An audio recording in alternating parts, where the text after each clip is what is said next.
रहस्यमयी हवेली। भाग एक गांव से कुछ मील दूर घने जंगलों के बीच एक पुरानी हवेली थी, जिसे लोग शापित हवेली कहते थे। गांव वालों का कहना था कि वहां जाने वाला कभी वापस नहीं लौटता। हवेली के आसपास अजीब आवाजें आती थीं और रात होते ही वहां अंधेरा और गहरा हो जाता था।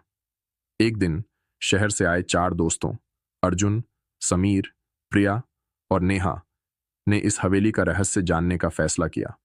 उन्होंने गांव वालों की चेतावनी को नजरअंदाज किया और शाम होते होते हवेली पहुंच गए। हवेली के दरवाजे पर जंग लगी चेन लटक रही थी, जिसे खोलते ही जोर की चीख सुनाई दी। अंदर का माहौल सर्द और अजीब था। दीवारों पर पड़ी दरारों से अंधेरा झांक रहा था। जैसे ही वे अंदर बढ़े, उन्होंने देखा कि फर्श पर पुराने खून के निशान थे। प्रिया ने दीवार पर टंगी एक तस्वीर की ओर इशारा किया। तस्वीर में एक परिवार था, लेकिन अजीब बात यह थी कि तस्वीर में सबके चेहरे धुंधले थे। तभी हवा का तेज झोंका आया और तस्वीर नीचे गिर पड़ी। उसकी फ्रेम टूट गई और पीछे एक कागज मिला। कागज पर लिखा था, जो यहां आएगा वह अपने अतीत से नहीं बच पाएगा। अर्जुन ने इसे महज एक मजाक समझा और कागज को फाड़ दिया, लेकिन तभी हवेली की खिड़कियां खुद ब खुद बंद हो गईं। कमरे में अंधेरा छा गया।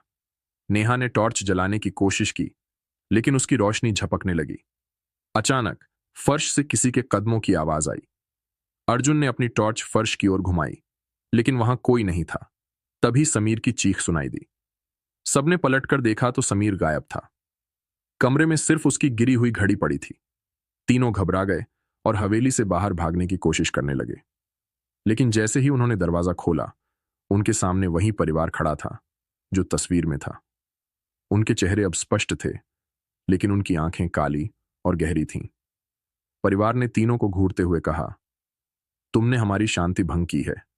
अब तुम कभी यहां से बाहर नहीं जा सकते। तीनों के चीखने की आवाज पूरे जंगल में गूंजी। अगले दिन गांव वालों ने हवेली के पास उनके बैग और कुछ फुटप्रिंट्स देखे, लेकिन चारों का कोई नामो निशान नहीं था।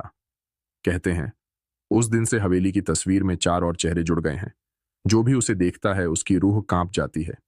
क्या आप उस हवेली का रहस्य जानने की हिम्मत रखते हैं?